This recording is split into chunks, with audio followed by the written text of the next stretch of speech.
Hello, broadcasters. Welcome to episode 143 of the StreamYard Live Town Hall. My name is Geige, and I'm here with Dan, of course. Dan, how are you doing? Doing great. How you doing? Doing well. It's been a fun week. For anyone new here, Dan and I are the founders of StreamYard, and we do these town halls every single Sunday at 6 p.m. Pacific, and we do them for a few reasons. One is to stay in tune with you guys, go through the same flow you guys do when you do your own shows. Two is to answer any of your questions. We love hearing from you guys and chatting about your topics. So if there's anything you'd like to touch on, feel free to leave it in the chat. We'll do our best to get to all of them. And then I always make sure I mention our three pillars, which are ease of use, stability, and professional stream. So if you're about those three things, StreamYard is the tool for you. Cool to see all of you guys in the chat tonight. I love seeing all the different cities. We've got, it's not a city, but we've got him from the Philippines. Nice to see you here, him. Palm Springs in the house, Calgary, Alberta, all over the place. Very, very cool. Before I forget, we've got our awesome shows. So the StreamYard Spotlight, it's a show about you guys the first Thursday of every month at 8 p.m. Eastern with Dana and Kelsey, featuring awesome folks in the community and how they're having success with live streaming. So be sure to check that out. We have YouTube channel reviews with Dee and Daniel the second Saturday of every month. Super great show if you're looking for live feedback on your YouTube channel. Things like, am I choosing the right titles? Am I posting at the right frequency? How many live streams? Anything you can think of, super useful to attend that if you'd like live feedback on your YouTube channel. We've got Enhance Your Live Streaming the last Tuesday of every month with Nick Nimmin, definitely a live streaming expert. So be sure to check that out if you're looking for specifically live streaming tips. And then we have live stream reviews with Christian on the first and third Saturday at noon PST. And for everything else, we got open office hours with Julie and Mel at 11 a.m. Eastern Tuesday, first and third week in the Facebook community group. And we are doing our fun fact every week now. Feel free to join in. We like hearing your guys' answer to the fun fact as well. Not a super exciting one today, but hopefully it's still interesting. What's your favorite drink, Dan? So I'll be honest, I primarily drink water, but I'd say green tea is my favorite non-super boring drink. Unless this meant alcoholic, and then I could probably give a different answer, but green tea in general. I guess it could be either. My favorite drink, alcoholic or not, is definitely coffee. I love coffee and all the different flavors of it. Cool. Carl says, we use StreamYard to break world record live streams for the Bill of Rights Network Facebook. That's cool, Carl. Cool. Let's see what else we have here. One question we had for you guys tonight that we were curious to hear your thoughts was, we haven't talked about it in a while, but the StreamYard Help Center. Curious how often you guys end up actually using it. You can find it in the top right if you click up there and go to, does it just say help, Dan? I can't actually remember what it says to access. I believe so. Yeah. I think it just says help. You can access it directly at support.streamyard.com. But just curious how often you end up interfacing with it and how useful it is. Like, do you generally find the content you're looking for in our help center? Anything we could be doing a better job of to answer your questions there and whatnot? Just curious what you'd like to see, if anything at all, and if you're actually using that. Cool. And even if you're not going to the help center itself, if you ever open up like the chat widget to chat with support, and you'll notice a lot of times there's like docs that pop up for you. Have those been useful for you? Same question. Those are the exact same docs. Cool. Clarine says, question, is it possible for you to add the number of viewers to be displayed in the top left during LinkedIn Lives? We'd love to add that, Clarine. I think, Dan, it's just LinkedIn doesn't give that info quite yet, but I assume it's in the plans. I assume we don't know for sure, but I assume it'll come eventually, Clarine, but right now we don't actually have access to that info. Once we do, we'll put it in the top left with all the other viewer counts. Yep. Rosalind says, Nick's videos are amazingly helpful. Yes, Nick is fantastic. Let's see if anyone has any feedback on the help center. Tony says, question, when can we have bulk upload and bulk delete? I know you've been asking for that one for a while, Tony. It's definitely on our list. It should come around the same time. We're working on an easier way to manage all of your videos in general. And once we have that, the bulk delete will come first, right, Dan? I think this is for the brand tab is what he's talking about. Sorry, Tony. I was thinking of the video recordings, but in the brand tab as well, we'd like to add it. Yeah. Rosalind says, when I'm online and need help, I use contact more than help because I don't have time to search. Yep, live chat's awesome too. But yeah, that's good to know that you don't actually use it much. You just use the live chat. Cool.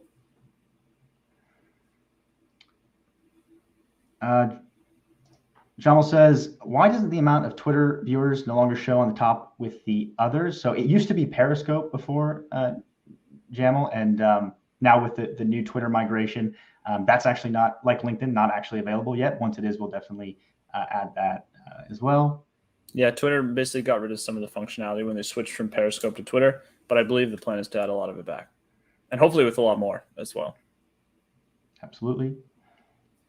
Josh says, is StreamYard able to be used under the record only function to record podcasts? And if using it to record a podcast, is there a way to download the audio only to edit it if necessary? Yeah, absolutely, Josh. That's like one of the main things we wanted to offer folks. So every stream that you do, both the video file and audio file is recorded. If you're on the Pro plan, you actually have access to the individual audio tracks as well. If you want to do some more, advanced editing on just someone's, particular track rather than the single mixed track. But yeah, if you just go to your past podcast and click download, you'll see the option to just grab the audio files. Yep. Yeah, so it's basically either a mixed MP3 file, and you just get that on the basic and Pro plans with all your streams by default. If you want separate tracks for each one, if you need to be on the Pro plan, and then there's just a setting in the studio. So if on the right side you click settings, you'll see there's a setting to record individual audio for everyone. You can turn that on as well. But that's totally up to you. You don't necessarily need to do that. A lot of people, the simpler version is just download that mixed MP3 file and just upload it to your podcast hosting provider or whatever you're using for your podcast. Jeroshell says, it would be nice to be able to center the comments box so we can look straight to the cam and not to the side. It doesn't matter if we cover ourselves for a moment. Yeah, that's a really good point. Jeroshell, hopefully I'm pronouncing your name right. That might actually be why folks have asked for the pop-out chat, because that would be that would make sense to pop out the chat, put it right over your web camera, so you don't have to look to the right. So yeah, definitely noted. We'll consider giving more options as far as like moving things around. Let's see.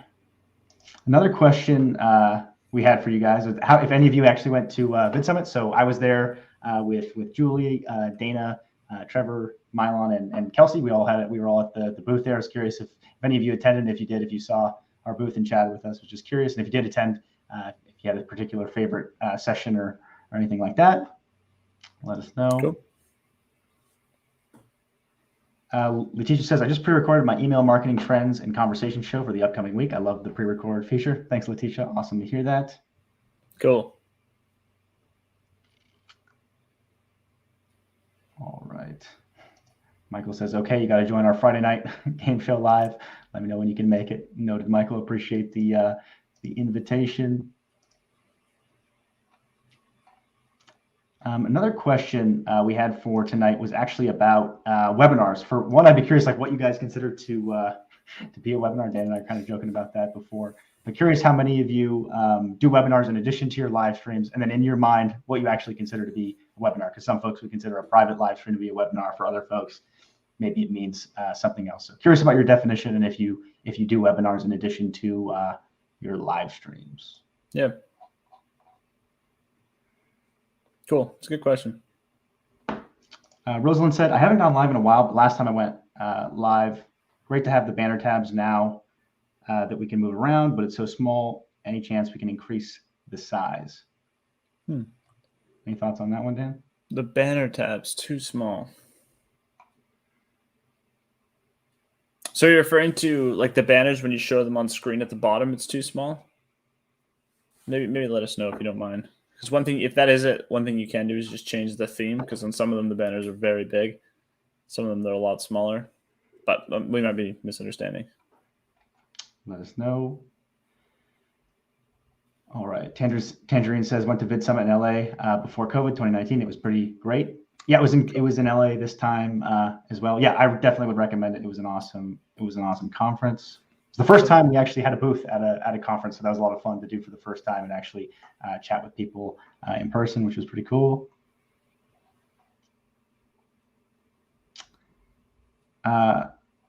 Angel Meadows says, question, is there any way to have the chat still visible when we use full screen? If not, is that on the way? So you can actually, you'll see the private chat if you're full screen, but the social comments aren't visible, right, Dan? Not right now. Correct. Not right now, but yeah, maybe we'll consider adding a setting or something for that, Angel, if you want to, toggle it on or something, but not available yet. Letitia says, I do webinars every week on Thursdays at 7. It's private and everyone has to register in order to attend. Awesome, Letitia. I'd be curious what you're using to do that. Do you just do it on Zoom or do you use something else? Let us know. Charles says, wow, I got it. Can we have a green room waiting list? You come in and when one comes out, it automatically pulls the next one in. Boom, mic drop. Cool.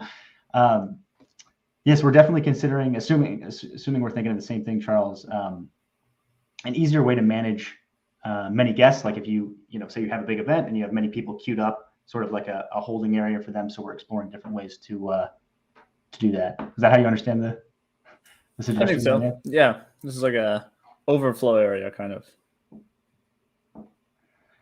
Cool. Letitia says, do you guys plan on doing an event in New York?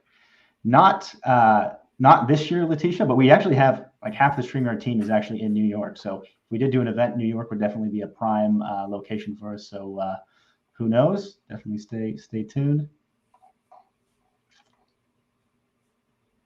A couple questions about teams here from Josher and also Anna.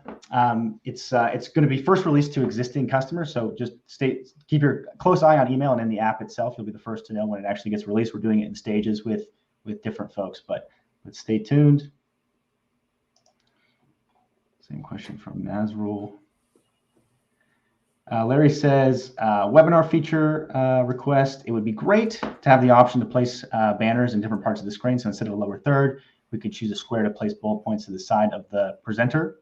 Cool. So one way you can do this now, Larry, is with the with overlays. Obviously, that's a lot more work than just doing the banners because you can't type them in dynamically. So definitely open to that. We're also working on easier ways to share slides in general rather than having to use the screen share feature. Cool. Tristan says, webinars, we do private training and record them in our training community. Same question to you, Tristan. I'd be curious what you're using to host those. I assume it's Zoom, but if not, definitely curious. Other thing I wanted to make sure I mentioned tonight is we have very soon the new industry showcase is happening, which should be a good one. I've got let me see, I think I've got the thumbnail for it. It's the event production professional industry showcase. So if you produce events or are interested in events in general, should be lots of awesome learnings there. So be sure to attend that. It's on October 7th at 8:30 a.m. and you can just sign up at StreamYard.com/showcase. And I think we asked this last time, but in case there's any new folks watching tonight, if there's any new types of showcases in the future you'd like to see, we'd love to know what those are. I know one of the most commonly requested ones is the education industry around so that's planned. But if there's anything else in addition to that you'd like to see, definitely let us know. Sweet. Yeah, showcase is basically just like an event where we like do a deep dive on a specific topic essentially, or a certain type of use case on StreamYard. Absolutely. Sounds like most folks are using Zoom for the webinars. Good to know. Amir says we do Canadian immigration information sessions. That's cool, Amir. I've not actually heard of that use case, so that's awesome. We'll have to check that out. Sweet. Dale says being able to drag and drop banners would be nice. I assume you mean on screen, Dale, because you can actually rearrange them on the side there, but on screen. I don't think we'd have it set where you could just drag them anywhere, but we might make it where you have more flexibility to like before the stream happens to choose those types of details.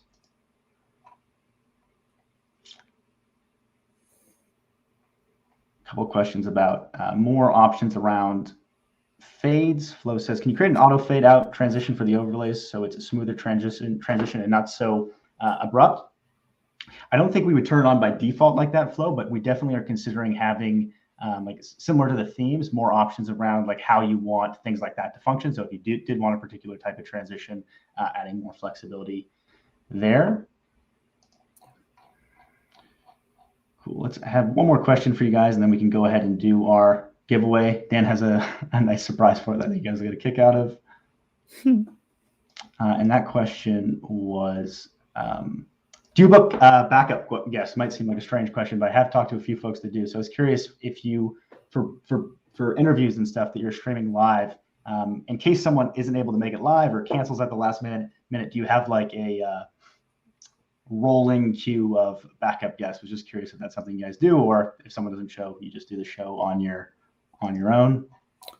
Yeah, I've always thought that's super interesting. It makes sense. Depends how high. Well, the stakes of the live stream, I guess. But no, it makes sense. It's a lot of extra effort. But Anna says, question, once our recording storage fills, what then? Do we have to purchase aside from the plan that we already have? So you have a few options there, or I guess a couple options there, Anna. One is to just delete past recordings. You don't have to delete the broadcast themselves. We're going to make the UI a bit more clear there because I know some folks have gotten confused by that. But you get 50 hours for free, so you can stream up to 50 hours entirely free. Once you hit that, you can either delete your past recordings to free up space, or there are a few different storage plans that you have access to buy. I think the first one is just you can get 50 additional gigs for a total of 100 gigs, right, Dan? Well, yeah, so it's based on hours, but yeah, it's like 100 hours, 200 hours, 400 hours. But yeah, you don't have to, so you can, Geige said, delete it. And quite soon we'll have the ability where it's just a bit easier to delete those things. But yeah, right now in the past broadcasts, so like you're on StreamYard, there's past broadcasts. In the past broadcasts, you can delete past recordings. Cool. Joe says, having an issue with my partner adding my YouTube channel to his StreamYard destinations. I own the channel and made him a manager. Lots of suggestions from the community, but nothing has worked yet. I'll take a look at the community post, Joe. I'd be curious what's going on there. If you haven't, I'm assuming you already have, but if not, definitely reach out, streamyard.com/contact for live support, and they can dig in deeper with you. If he's a channel manager, I would think that it should work totally fine for him. But we can help look into that for you. Any thoughts on that one, Dan? Yeah, I don't have a ton of experience with like an extra manager on the channel. I feel like it would work. I'd be curious what step you get to. Like, is it doesn't even show up for him? So when he's going through the YouTube connection process, it's not even listed as a channel, or does he click it and then get some kind of error? Cool. NLTMW says, be careful deleting files from your StreamYard storage. I accidentally deleted old recordings. One thing to note there, definitely be careful what you delete. I'm sorry that happened to you, NLTMW. But some folks have also thought that like broadcasts from a year ago are stored. That's not actually the case. It was only when we added the permanent storage feature. So it's only streams that are going forward in the future since we added that. So if you're going to free up space, the really old broadcasts aren't actually stored. I don't know how clear I articulated that, but because we used to delete them after 15 days. So if you went live 6 months ago when we were deleting them after 15 days, those broadcasts are no longer around because they were deleted 15 days after you went live. But as of about 2 months ago when we started saving things, that's where like all your broadcasts from the last 2 months will be recorded and saved unless you've actually manually deleted them. But yeah, like Geige said, ones that are 6 months old aren't saved at all. So you won't be like freeing up space by deleting 6 month old broadcasts. Landlord Advocate says, will there be an opportunity for those that do collaboration videos to be able to broadcast on all of our combined destinations? It's definitely something we're open to. Landlord Advocates, one way you can do it now is just if you do work closely with the person, you could make them like an admin of your Facebook page or channel and have them connect it that way. But we are considering making it a bit more flexible. The only hesitation we've had around it is if the rules around duplicate content on certain channels, but something that we're thinking about and exploring because it's definitely come up and it's a cool way to help spread the stream out to different channels. All right, Dan, should we go ahead and get the giveaway ready for tonight? Cool. Let's do it. Cool. So tonight we'll give away the new StreamYard sweater. I'm actually wearing the old one. The new one has a bit bigger of a logo, and the StreamYard, I think I have a picture of the pillow. Let me see. We'll give away a StreamYard sweater and a StreamYard pillow, but the new version of the sweater with the larger logo. You can see from the entries, most of you are familiar with how to do it. But if you just type in #the_yard on any channel, you'll be eligible to win. So we'll give you a bit of time to get that in. Hey, Tim, hope you're doing well. I feel like it's been a bit since I've seen you. All right.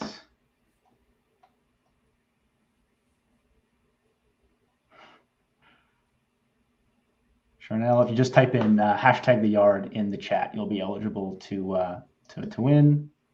Yep. Glad you're a fan of the permanent storage, Jillian. Good to hear. Also curious if any of you are using any of the recently added stuff, like the ability to like embed them or share out the links. That was one of the reasons why we made the storage permanent. Yeah, it definitely sucks when you got to download it and it was deleted 8 days earlier or something.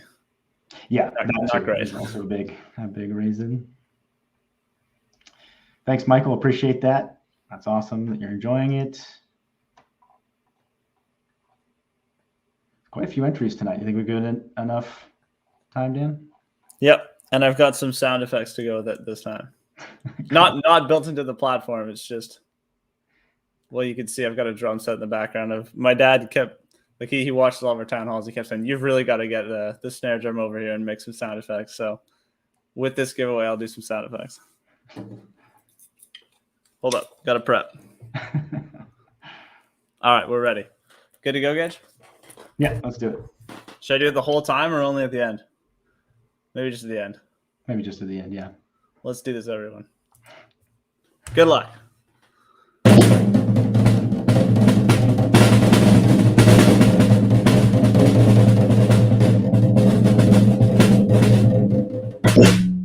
Geige Media, congrats.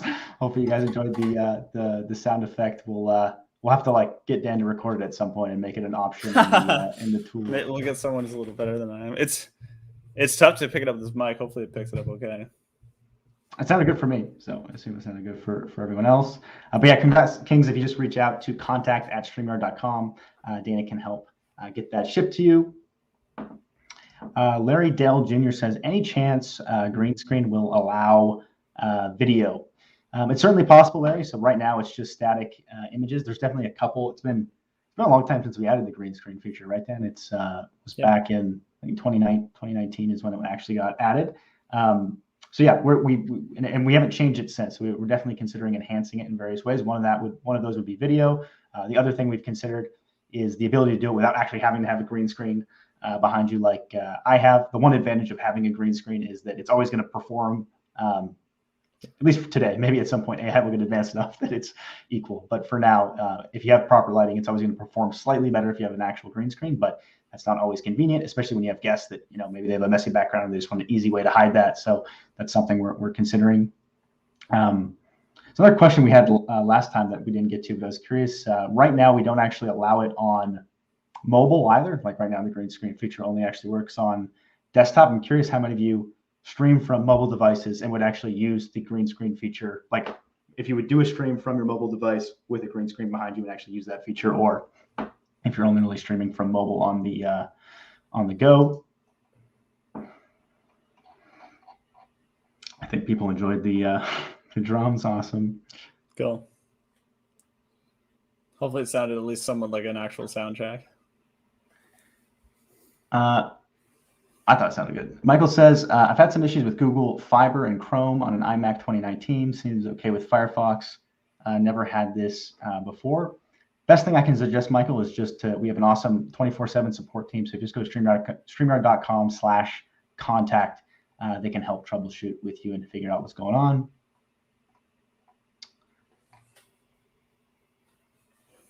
Marissa says, next thing people will want Dan in their live broadcast for sound effects. Absolutely. Just for drumming. Just for drumming. Get the whole drum set wired up.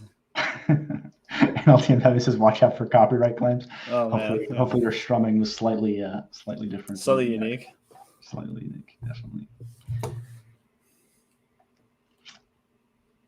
Talking Mickey Project says, first time here. Thanks for doing these. We'll be back. Thanks for the opportunity for Q&A. Absolutely. Thanks so much for tuning in. You guys being here, asking questions makes it super fun. So we appreciate you being here. All right. I think we had a couple final questions here. One of those was curious how many of you had advice for other broadcasters, like for more of there's quite a few people that tune into these that I think are newer. So for those of you that have been broadcasting for longer, do you have any good advice for people just starting out for the first time that was really helpful to you? I'm just curious. What's your thoughts on that one, I didn't prep you for it, so I'm kind of putting you on the spot. What's your thought on what do you think is good advice for new broadcasters? Yeah. Yeah, I remember we chatted about that. I don't know if it was like the first episode or one of the first few episodes. I don't think my advice has actually changed very much since one of those first episodes. And for me, it's always just been, it's like most things, it's consistency. Just like committing to it, trying it, and actually going for it. It's the same thing like when somebody starts a gym routine or something, like what's going to make it work? It's usually consistency. Cool. Tristan's advice is regularly help other community members and do strategy with them to share top tips. Thanks, Tristan. That's good advice. I think what my advice would be, like being in a good mood is really helpful. Like sort of like prepping yourself up before every show. Like cool. even if like it's easy to just like, since it is virtual, you're not actually going in person to like not comb your hair and do stuff, but it's good to like get in the mood for it and get really excited about it. And I think that helps do a good show. Cool. For a lot of people too, the advice is probably like find someone else you can kind of chat with, you enjoy chatting with. You just have, be more lively on the call. Probably easier to come up with content, especially if you're more nervous. Anthony, that's great advice. Create a calendar invite for guests with program details and run a show. That's super important. If you're regularly having guests on the show, definitely just to help their confidence and make sure they're prepared and actually show up, giving them super detail. Like don't assume that they know things either. Like to be super explicit when it comes to things like the run a show and what they need to be prepared for. I think that's great advice. Yeah. Marissa says, do jumping jacks before you hit go live. That's one way to generate some energy for sure. All right. Yeah, some push-ups. Bill says, do a basic storyboard that doesn't change except for participants. That's a cool one. I'd be curious what kind of stuff's on your storyboard, Bill.